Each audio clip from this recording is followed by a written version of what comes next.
Mad Rabbit, India's finest audio wearable brand, starting at 999. இந்த இடத்துல எவ்வளோ பேசியிருக்கோம்ல, நிறைய சினிமா பற்றி பேசியிருக்கோம், நிறைய படத்தை ரிவ்யூ பண்ணியிருக்கோம், நிறைய நபர்களை கொண்டாடி இருக்கோம்.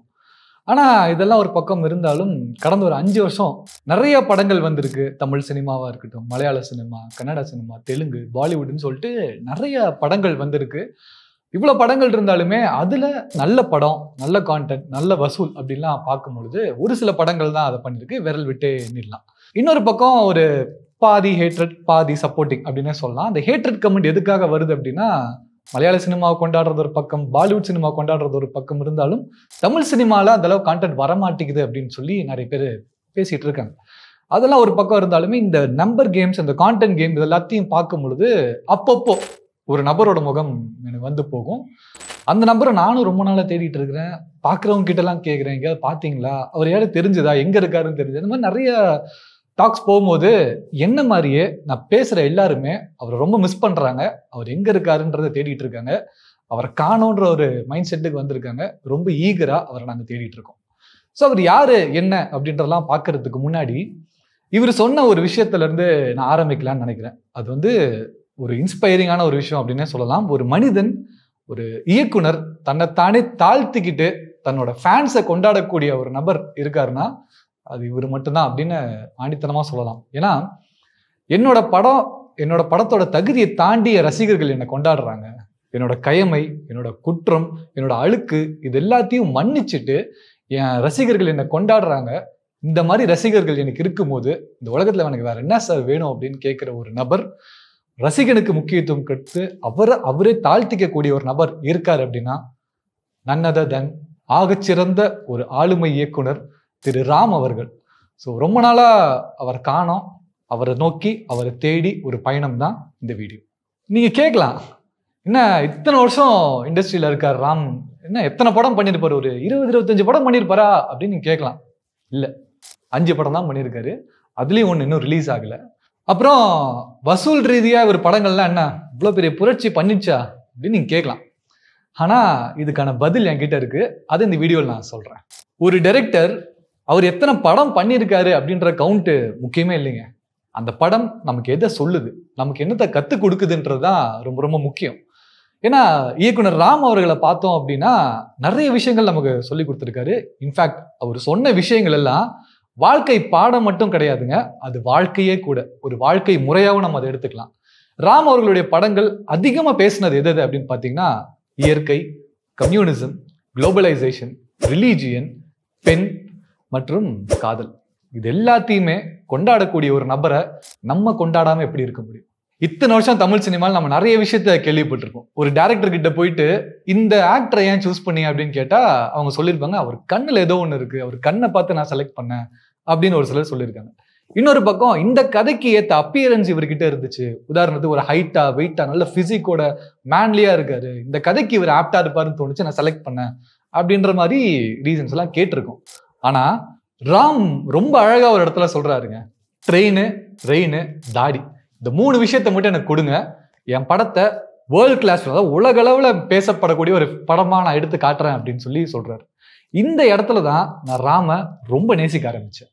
இயக்குனர் ராம் அவர்களோட முதல் படம் கற்றது தமிழ்ல இருந்து நான் ஆரம்பிக்கணும்னு நினைக்கிறேன். ஏன்னா அதுல நிறைய விஷயங்கள் இருந்தாலும் டயலாக்ஸ் மூலமா அவங்க ஒரு கோவத்தை கன்வே பண்ணியிருப்பாங்க.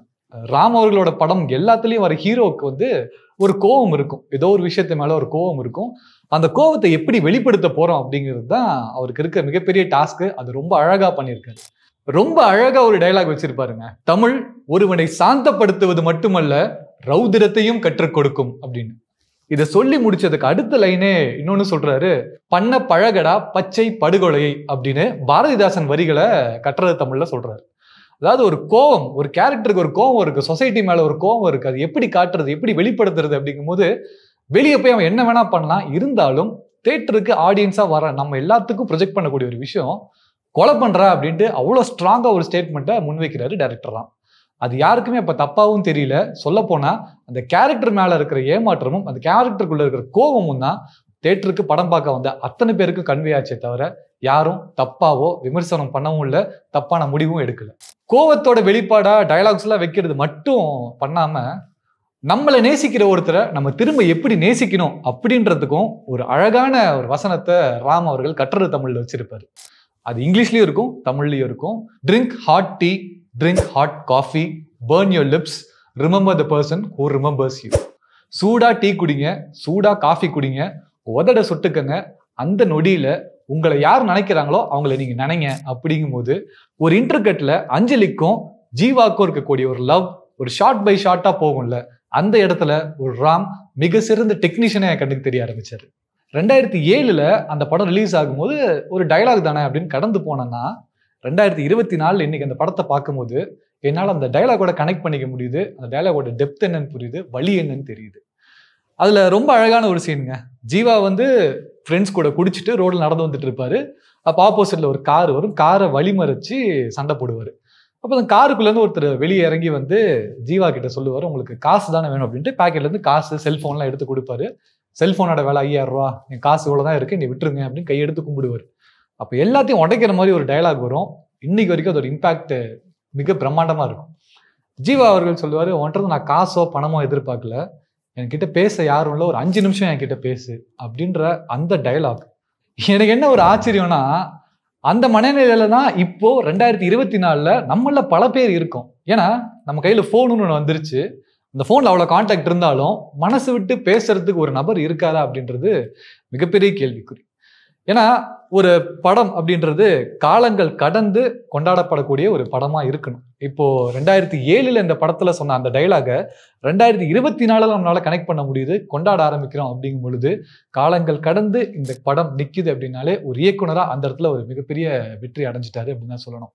இன்னொரு பக்கம் இது நமக்கு ஒன்றும் புதுசு இல்லைல்ல. ஒரு படம் ரிலீஸ் ஆன டைம்ல அந்த படத்தை விட்டுட்டு ஒரு 10 வருஷம் கழிச்சு இந்த படத்தை நம்ம மிஸ் பண்ணிட்டோமே, இது எப்படா தியேட்டர்ல நம்ம கொண்டாடாம விட்டோம், இந்த படத்தை ஓட வைக்காம விட்டுட்டோமே அப்படின்ட்டு 10 வருஷம் 15 வருஷம் கழிச்சு 10 years of this movie, 20 years of this movie, we want re-release to this movie அப்படின்ட்டு நிறைய படங்களை நம்ம பேச ஆரம்பிக்கிறோம்ல. இது ஒன்றும் நமக்கு புதுசு இல்லை. ஆனா இது எல்லாத்தையும் முன்னாடியே தெரிஞ்சதோ என்னமோ தெரியல, டைரக்டர் ராம் அவரே ஒரு விஷயத்த சொல்லியிருக்கிறாரு. என் படத்தை எவனும் ஃபர்ஸ்ட் டே ஃபர்ஸ்ட் ஷோ போய் பார்க்க மாட்டான், என் படத்தை பார்க்கறதுக்கு தியேட்டர்ல கூட்டம் வராது, ஆனா ஒரு நாள் அது டெலிவிஷன்ல வரும்போதோ சரி, இல்ல அடுத்தடுத்த பிளாட்ஃபார்முக்கு மாறும் போதும் என் படத்தை கண்டிப்பா எல்லாரும் ஒரு நாள் பார்த்துருவாங்க அப்படின்ற ஒரு ஸ்டேட்மெண்ட்டை ராமே கொடுக்குறாரு. அதுதான் இப்ப நடந்துட்டு இருக்குது. அவர் எடுத்த எல்லா படங்களுமே இப்ப நம்ம அதைத்தான் பண்ணிட்டு இருக்கோம். நம்ம போனுன்னு பேசும்பொழுதுதான் எனக்கு தரமணி படத்துல இன்னொரு சீன் ஞாபகம் வருது. அதுவும் இதே மாதிரிதாங்க. ஒரு பீச் ஓரமா வசந்த் ரவி இருப்பாரு, ஏதோ ஒரு குற்றம் பண்ணிட்டேன் அப்படின்ற ஒரு குற்ற உணர்ச்சியில சுத்திட்டு இருப்பாரு. அப்போ கடலுக்கு நடுவுல ஒரு பிணம் மிதந்துகிட்டு இருக்கும், வெளியே போலீஸ்லாம் இருப்பாங்க. அது யாரு போய் எடுத்துட்டு வருது அப்படின்னு ஒரு மிகப்பெரிய கேள்விக்குறி இருக்கும். எதையுமே யோசிக்காம வசந்த் ரவி கடலுக்குள்ள குதிச்சு அந்த பணத்தை எடுத்துட்டு கரையில போடுவாரு. போடும் பொழுது அதை பார்த்துட்டு எல்லாம் கலைஞ்சு போயிடுவாங்க. வசந்த் ரவி ஒரு ஓரமா உட்காந்துருப்பாரு. அப்போ ஒரு வயசான ஒருத்தர் வசந்த் ரவி கிட்ட நின்று கேட்பாரு, இந்த போன் உங்களுதா தம்பி அப்படிங்கும் போது வசந்த் ரவி அந்த போனை பார்த்துட்டு, இல்லைங்க இது என்னது கிடையாது அப்படின்னு சொல்லும்போது அந்த தாத்தா சொல்லுவாரு, உன் போன் தான் தண்ணியோட போயிடுச்சுல்ல, இந்த போனை நீ வச்சுக்கோப்பா அப்படின்னு சொல்லும் போது, என்கிட்ட தான் பேச யாருமே இல்லையே, அப்புறம் எனக்கு எதுக்கு போன் அப்படின்ற ஒரு டைலாக் வசந்த் ரவி சொன்னதுக்கு அப்புறமா அந்த வயசானவர் கேட்கிறாரு, ஒருத்தர் கூட இல்லையா அவன் பேசுறதுக்குங்கும் போது, என்னை விட்டு எல்லாம் போயிட்டாங்க, ஏன்னா நான் பண்ண பாவம் அப்படி அப்படின்னு சொல்லும்போது அந்த இடத்துல ஒரு ஒரு இம்பாக்ட்ஃபுல்லான ஒரு டைலாக் இருக்குங்க. வயசானவர் சொல்லுவாரு, நீ எப்ப தண்ணிக்குள்ள போயிட்டு வந்தியோ அதோட உன் பாவம் எல்லாம் கலைஞ்சிருச்சு அப்படிங்கும்போது ரொம்ப யதார்த்தமான வசனமா தான் இருக்கும். போனை போட்டுட்டு அவர் கடந்து போயிடுவாரு. அப்போ வசந்த் ரவி முகத்துல ஒரு ரியலைசேஷன் என்ன அப்படின்னா, என்னைக்கு நீ செஞ்ச பாவத்தை பாவம்னு உணர்ந்துட்டியோ அந்த மொமெண்ட்லயே உன் பாவம் எல்லாம் கழிஞ்சிருச்சு, மன்னிக்கப்பட்டுருச்சு அப்படின்றத இன்டென்ஸான டயலாக் மூலமா அழகா கன்வே பண்ணக்கூடிய ஒரு நபர் அப்படின்னா டைரக்டர் ராம் தவிர தமிழ் சினிமால வேற யாருமே இல்லைங்க. இயக்குனர் ராம் அவர்கள் மேல ரொம்ப நாளா பல விமர்சனங்கள் வந்துட்டே இருக்குங்க. அவரோட படங்கள் மேல விமர்சனங்கள் இருக்கும், படத்துல காட்டக்கூடிய ஐடியா மேல விமர்சனங்கள் இருக்கும், அவர் எழுதின கேரக்டர் மேல விமர்சனங்கள் இருக்கும். இந்த விமர்சனங்கள் எல்லாத்துக்குமே அவரே பதில் சொல்லியிருக்காரு. அதாவது ஒரு கதை நான் சொல்றேன் அப்படின்னா அதுல லாஜிக்ஸோ ரீசன்ஸோ இருக்கணும் இருக்கக்கூடாதுன்னு நீங்க கேட்கலாம். ஆனா என் வாழ்க்கையை நான் படமா பண்றேன், என் வாழ்க்கையவே நான் கதையா சொல்றேன், அதுல எதுக்கிட்ட லாஜிக்கையும் ரீசன்ஸையும் பார்த்துட்டு இருக்கீங்கன்ற ஒரு ஸ்டேட்மெண்ட் கொடுத்த நபர் டைரக்டர் ராம். ஏன்னா அவரோட படங்களை எப்படி பார்க்கணும்னு நமக்கே சொல்லி கொடுத்தது அவரு தாங்க. ஒரு படத்தை நான் இப்படிதான் எழுதியிருக்கேன், இந்த மைண்ட் செட்ல தான் இந்த படத்தை நான் கிரியேட் பண்ணியிருக்கேன், இந்த மைண்ட் செட்லயே நீங்க படத்தை பாருங்க, அந்த கேரக்டர் அணுகுங்க அப்படின்றத தரமணியில நரேஷன் மூலமா ரொம்ப அழகா சொல்லியிருப்பாரு, கொஞ்சம் நக்கல் கலந்தும் சொல்லியிருப்பாரு. அதாவது நான் சொல்ற கதை மொட்டத்தலைக்கும் முழங்காலுக்கும் முடிச்சு போட்ட மாதிரி இருக்குது அப்படின்னு யோசிச்சீங்க அப்படின்னா, மொட்டத்தலை புரிஞ்சவங்களுக்கு மொட்டத்தலை, முழங்கால் புரிஞ்சவனுக்கு முழங்கால் அப்படின்றத ஒரு ஓப்பன் ஸ்டேட்மெண்ட்டா நீங்களே டிசைட் பண்ணீங்க அப்படின்னு உங்ககிட்ட விட்டுறதா இருக்கட்டும். படத்துல இந்த சீன் எதுக்கு வந்துச்சு, ஆமா இந்த கேரக்டர் இப்ப தேவையே இல்லையே, இது எதுக்கு வந்துச்சு, இந்த ஹீரோ இப்ப எதுக்கு இதை பண்றான் அப்படின்ற கேள்விகள் உங்களுக்கு தோன்ற ஒவ்வொரு மொமெண்ட்லயும் டைரக்டரே வாய்ஸ் ஓவர்ல உள்ள வந்து இதுக்கு தான் வந்துச்சு, இதுக்கு தான் இந்த சீன் வச்சிருக்கேன், இதுக்கு தான் இந்த கேரக்டர் வந்துச்சுன்னு அழகா ஒரு நரேஷன் கொடுத்த ஒரு இயக்குனரை நாங்க மிஸ் பண்றோம், தேடிட்டு இருக்கோம். அதே மாதிரியே ஒரு அப்பாக்கும் பொண்ணுக்கும் இருக்கிற அந்த காதல், அந்த உணர்வை ரொம்ப அழகா வெளிப்படுத்தின திரைப்படம் தான் தங்க மீன்கள். தங்க மீன்கள் படத்துல ஒரு டயலாக் வருங்க, மகள்களை பெற்ற அப்பாக்கு மட்டும்தான் தெரியும் முத்தம் காமத்தில் சேர்ந்ததில்லை அப்படின்னு. இத ரொம்ப அழகா கன்வே பண்ணவர் தான் ராம். இத பார்த்துட்டு இருக்க அப்பாக்கு தான் புரியும், அப்பாக்கு மட்டும்தான் தெரியும். ஸோ தங்க மீன்கள் படம் அப்படின்னு பார்க்கும் பொழுது ஒரு பொண்ணுக்காக அப்பா எந்த எக்ஸ்ட்ரீமுக்கு வேணா போவார் அப்படின்றத கிளியர் கட்டா யதார்த்தமான சினிமாவா கண்ணு முன்னாடி கொண்டு வந்தது தான் ராம். குறிப்பா பெத்த பொண்ணு வந்து ஒரு விளம்பரத்தை பார்த்து ஒரு நாய்க்குட்டி கேட்குங்க, வோடாஃபோன் டாக் வேணும் அப்படின்னு சொல்லிட்டு. அந்த நாய்க்குட்டியோட விலை என்னன்னு அவருக்கும் தெரியாது, பொண்ணுக்கும் தெரியாது. அதை அழகா நரேட் பண்ணியிருப்பாரு ராம் அவங்க அக்கா கிட்ட. என் பொண்ணு ஆசைப்பட்டா 20,000 ரூபா அந்த நாயின்னு எனக்கு இப்பதான் தெரிஞ்சுது, அந்த நாயை நான் வாங்கணும், காசு கொடு அப்படின்னு கேட்கும் பொழுது அப்ப யதார்த்தமா சொல்லக்கூடிய ஒரு விஷயம், அந்த டிவியில ஆடு பார்க்கும் போது அவளுக்கு தெரியாது இந்த நாயோட விலை இவ்வளவுதான்ட்டு. எனக்கே 2 நாளைக்கு முன்னாடி தான் தெரியும். ஏதோ அந்த நாய் காட்டுலயோ மேட்லயோ அலைஞ்சிக்கிட்டு இருக்கோம், நமக்காக அப்பா புடிச்சிட்டு வந்துருவாரு அப்படின்ற யதார்த்தமான டயலாக். இன்னொரு பக்கம் அதுல ஒரு அழகான குளோபலைசேஷன் தாட்டுமே இருக்கும். டிவியில இந்த ஆடு போடும்போது பணம் இருக்கவங்க மட்டும் இந்த ஆடை பாருங்க, பணம் இல்லாதவங்க இந்த ஆடை பார்க்காதீங்கன்னு போடுறானா, கிடையாது அப்படின்ட்டு. இந்த பொண்ணோட ஆசை காஸ்ட்லியான ஆசை, அப்பா சக்திக்கு மீறின ஆசைன்றது அப்பாவுக்கு தெரிஞ்சாலும் அந்த ஃபீல் அந்த பொண்ணுக்கு கனெக்ட் பண்ண முடியாத அளவுக்கு, பொண்ணுக்கு தெரியாத அளவுக்கு அந்த பொண்ணுக்காக எல்லாத்தையும் ஓடி ஓடி செய்யக்கூடிய ராம் அப்பா மகள் பாசத்தை அடுத்த லெவலுக்கு கொண்டு போய் தமிழ் சினிமா உயர்த்தி நிறுத்தின ஒரு படமாவும் தான் நான் பார்க்கிறேன். அந்த படத்துக்கு கிடைச்ச வரவேற்பும் அங்கீகாரமும் தான் தமிழ்நாட்டுக்கும் தமிழ் சினிமாவுக்கும் கிடைச்ச தேசிய விருது. ஆனா தங்க மீன்கள் ஏன் ரொம்ப ஸ்பெஷல் அப்படின்னு பார்க்கும் பொழுது நம்மளால ஈஸியா கனெக்ட் பண்ணிக்க முடியும். ஒரு எளிமையான மனிதனோட குரலா இருக்கும் தங்க மீன்கள். குறிப்பா இப்ப நான் சொல்ல போற சீனை வந்து அப்படியே கட் பண்ணி உங்க அப்பா கிட்ட காட்டுங்களேன், ஆமாம்மா எனக்கு இது நடந்திருக்கு அப்படின்னு உங்க அப்பா 100% சொல்லுவாரு. இதுதான் யதார்த்த மனிதனோட வெளிப்பாடு, யதார்த்த மனிதனின் குரலா நான் பாக்குறேன். பொண்ணோட ஸ்கூல் ஃபீஸ் கட்டுறதுக்காக டைரக்டர் ராம் அவர் ஒரு ஃப்ரெண்டு கிட்ட கடன் கேட்டிருப்பாரு. அந்த கடன் கேட்கறதுக்காக வாங்க போற இடத்துக்கு போது ஒரு 2 நாள் கழிச்சு வாங்க, 3 நாள் கழிச்சு வாங்க அப்படின்னு சொல்லி அனுப்பியிருப்பாங்க. ஒரு 4வது நாள் போயிட்டு அந்த காசை வாங்கலான்னு நிற்கும் பொழுது அவரோட ஃப்ரெண்டு பர்ஸை எடுத்து இப்படி ஓப்பன் பண்ணி பார்க்கும்போது உள்ள காசு இருக்கும். இவர் கேட்டது 2000 ரூபாயா தான் இருக்கும், ஆனா அவர் பர்ஸ்ல 2000 ரூபாய்க்கும் மேல இருக்கும். அந்த ஷாட்ல ராம் அவர்களோட முகத்துல வந்து ஒரு சந்தோஷம் வரும். அதாவது என் பொண்ணுக்கு ஸ்கூல் ஃபீஸ் எனக்கு கிடைச்சிருச்சு, நான் கேட்டிருக்கேன், 4 நாள்ல தரேன்ட்டான், வர சொல்லிட்டான், வந்துட்டேன், பர்ஸை பார்த்துட்டேன், உள்ள காசு இருக்கு, அது எனக்கு தான் அப்படின்ற ஒரு சந்தோஷம் இருக்கும். சாதிச்ச ஒரு ஃபீல் ஒரு கண்ணில் தெரியும். இது எல்லாத்தையும் எண்ணிட்டே வரும்போது திடீர்னு ஒரு விசிட்டிங் கார்டை மட்டும் எடுத்து ராம் அவர்கள் கையில கொடுத்துட்டு, இந்த இடத்துக்கு போ, உனக்கு செக்யூரிட்டி வேலை இருக்கும், மாசம் 4000 ரூபாய் சம்பளம் அப்படின்னு சொல்லிட்டு பர்ஸை மூடி பாக்கெட்ல வைக்கும் போது அந்த சந்தோஷம் அப்படியே ஒரு ஏமாற்றமா மாறும். அப்போ ஒரு இன்டென்ஸான ஒரு டைலாக், பணம் கேட்டா கேட்கிறப்பே இல்லைன்னு சொல்லுங்கடா, அது ஏன் 4 நாள் கழிச்சு சொல்றீங்க, பணம் இல்லாதவனை முட்டாள் நினைக்காதீங்கன்னு சொல்லிட்டு அந்த ஒரு டிரான்சிஷன் இருக்கும். சந்தோஷத்திலிருந்து ஏமாற்றம் அப்படின் போது இவ்வளவு நாளா டைரக்டர் ராம் அப்படின்னு நினைச்சிட்டு இருந்ததுன்னா இந்த ஷாட்டு, இந்த சீனு, இந்த படம் முடியும் பொழுது இயக்குனர் ராமாவும் நடிகர் ராமாவும் மக்கள் மனசுல இடம் பிடிச்சிட்டாரு. ஒரு படம் பாக்குறேங்க, அந்த படம் பார்த்ததுக்கு அப்புறம் தான் ராம் எவ்வளவு நல்ல சிந்தனையாளர்ன்றது எனக்கு புரிய வருது.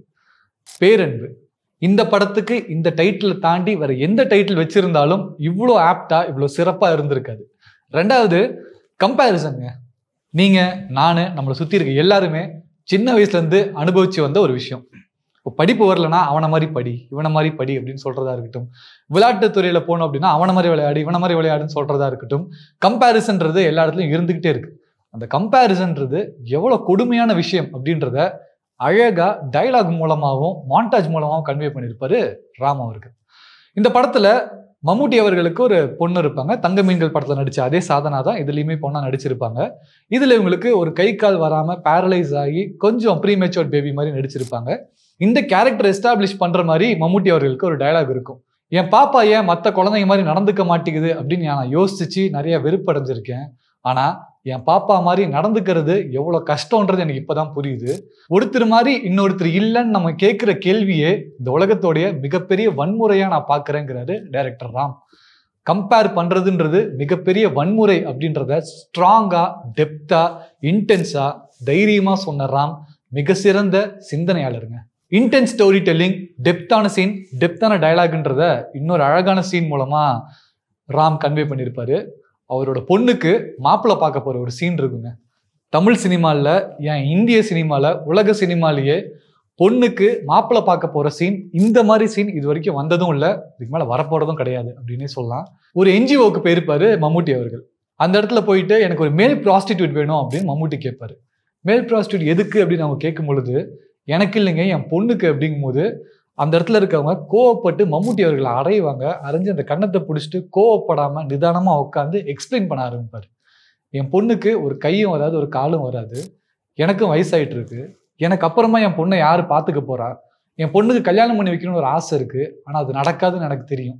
ஆனால் அந்த ஆசையை நான் பூர்த்தி பண்ணணும், எனக்கு அப்புறம் என் பொண்ணை பார்த்துக்கணும்னா யாருமே வரமாட்டாங்க, அதனால தான் இந்த முடிவு எடுத்தேன், இந்த மாதிரி ஒரு ஆளை தேடி நான் வந்தேன் அப்படிங்கும்போது கோவத்தோட அடிச்ச அந்த அம்மா ஒரு 2 செகண்ட் கூட இல்லாமல் எந்திரிச்சு என்னை மன்னிச்சிருங்க, அப்படி யாராவது இருந்தால் நான் சொல்கிறேன் அப்படின்னு சொல்லுவாங்க.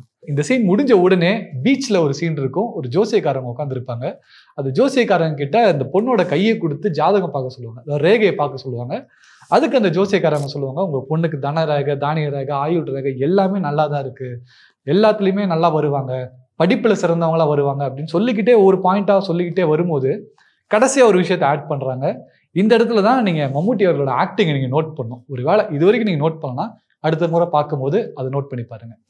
ஒவ்வொரு பாயிண்டாக சொல்லிகிட்டே வந்துட்டு இருக்கும்போது ஒரு இடத்துல அந்த ஜோசியக்காரங்க சொல்லுவாங்க, உங்கள் பொண்ணு மருத்துவத்துறையில் மிகப்பெரிய ஆளுமையாக வருவாங்க அப்படின்னு சொல்லும்போது மம்முட்டி அவர்கள் அந்த பொண்ணு கேரக்டரை பார்த்து ஒரு சின்ன ஸ்மைல் கொடுப்பாரு. அதில் என்ன ஒரு கன்வேயல், என்ன ஆழமான கருத்து இருக்குன்னா, என் பொண்ணுக்கு குணப்படுத்த முடியாத ஒரு வியாதி இருக்குது, மருத்துவத்துறையில் அதுக்கு ஒரு மருந்து கூட கிடையாது, ஆனால் அப்பேற்பட்ட என் பொண்ணை மருத்துவத்துறையில் பெரிய ஆளாக வருவா அப்படின்னு அவங்க சொல்கிறாங்க. இதை கேட்டு என் பொண்ணு சந்தோஷப்படுறா. இந்த சந்தோஷம்தான் என்னோட சந்தோஷம். ஒரு அழகான ஸ்மைல் அங்கே இருக்கும். அந்த ஆக்டிங்கோட இன்டெலிஜென்ஸை கேமரா பின்னாடி உட்காந்து ஒரு சிந்தனையாளரால் வாங்க முடியும் அப்படின்னா அதுதான் டைரக்டர், ஆக்டர், சிந்தனையாளர் திரு ராம் அவர்கள். இயக்குனர் ராம் அவர்களை பற்றி, அவங்களோட ஃபிலிமோகிராஃபி பற்றி பேசணும் அப்படின்னா அதை ஒரு வீடியோவில் கண்டிப்பாக சுருக்கிடவே முடியாதுங்க. நான் ஏற்கனவே சொன்ன மாதிரி அவரோட படங்கள் பல விஷயங்கள் பேசியிருக்கு. இயற்கை, communism, globalisation, religion, women and காதல், இது எல்லாத்தையுமே பேசிட்டு இருக்கு. இருந்தாலும் கூட ஒரு படத்தை பண்ணி வெளியாகி அடுத்த படம் பண்றதுக்கும் ரிலீஸுக்கும் ரொம்ப டைம் எடுத்துக்கிறாரு அப்படின்னா கண்டிப்பா அவருக்கு பிடிச்ச படம் அவரு நினைக்கிற விதத்துல அவருக்கு பிடிச்ச மாதிரி வெளியே வரணும்னா கண்டிப்பா அதுக்கான டைம் தேவைப்படும். ஒரு இடத்துல ராம் ரொம்ப அழகா சொல்றாருங்க, அதாவது நான் கார்ல போனாதான் சந்தோஷமா இருக்கேன் அப்படின்னு நினைச்சேன்னா அது ஓன் தப்பு, ஆனா நான் சைக்கிள்ல போகும்போது கூட சந்தோஷமா தான் இருக்கேன் அப்படின்றத ரொம்ப அழகா சொல்றது மட்டும் இல்லாம, இந்த கலைத்துறை அப்படின்றத நான் சம்பாதிக்கிறதுக்காக மட்டும் வரல, எனக்கு பிடிச்ச மாதிரி படம் நான் பண்ணணும்னா அதுக்கான டைம் கண்டிப்பா எனக்கு தேவைப்படுது அப்படின்னு சொல்லி ரொம்ப அழகா சொன்னவர் இயக்குனர் தான். இது போக 2019 பேரன்பு ரிலீஸ் ஆகுது. அடுத்து 7 கடல் 7 மலை 2024 வரும் அப்படின்னு எதிர்பார்க்கிற இந்த நேரத்துல இந்த 7 கடல் 7 மலை படத்தினுடைய கிளிம்ஸ் ஒரு பக்கம் ரிலீஸ் ஆகுது, சாங் ரிலீஸ் ஆகுது, ஒரு சின்ன சின்ன அப்டேட்ஸ் வருது. இது எல்லாத்தையும் தாண்டி ரோட்டர்டாம் ஃபிலிம் ஃபெஸ்டிவல்ல அத்தனை பேர் மத்தியில ஒரு ஸ்டாண்டிங் அவேஷனை வாங்குது 7 கடல் 7 மலை. இதெல்லாம் நடக்கும் போது இவ்வளோ பெரிய எஃபர்ட் அந்த படத்தை பின்னாடி போட்டிருக்காங்க, 5 வருஷத்தோட உழைப்பு இந்த படத்துல இருக்கு அப்படிங்கும் போது என்னத்தை பண்ணி வச்சிருக்காரு இந்த படத்துல அப்படின்றது இன்னும் ஈகர்னஸ் அதிகமாகுது. எதிர்பார்ப்பு எங்களுக்குள்ள ரொம்ப எக்ஸ்ட்ரீமுக்கு போகுதுன்னு தான் சொல்லணும். குறிப்பா இந்த இடத்துல ஒரு ப்ரொடக்ஷன் ஹவுஸ்க்கு ஒரு ரெக்வஸ்டா நான் வைக்கணும் அப்படின்றது என்னன்னா, இயக்குனர் ராம் அவர்களை நாங்கள் கொண்டாடாம இருக்க முடியல, அவரை நாங்கள் ரொம்ப மிஸ் பண்றோம். அதனாலேயே 7 கடல் 7 மலை படத்தை கொஞ்சம் சீக்கிரமா ரிலீஸ் பண்ணுங்க. ஏன்னா இங்க எங்களோட எக்ஸைட்மெண்ட் அண்ட் எதிர்பார்ப்பு ரொம்ப அதிகமாகவே இருந்துட்டு இருக்கு. டைரக்டர் ராம் சார், இது உங்களுக்காக. ஒரு இடத்துல நீங்க சொல்லியிருந்தீங்க, என் தகுதிக்கு மீறி என்னை கொண்டாடக்கூடிய ரசிகர்கள் எனக்கு இருக்காங்க அப்படின்ட்டு. அந்த ரசிகர்கள்ல ஒருத்தனை நான் உங்ககிட்ட கேட்டுக்கிறது, we miss you Ram sir. ஒரு மாசான கம்பேக் எங்களுக்காக கொடுங்க. Awaiting for your films. Mad Rapid, India's finest audio wearable brand, starting at 999.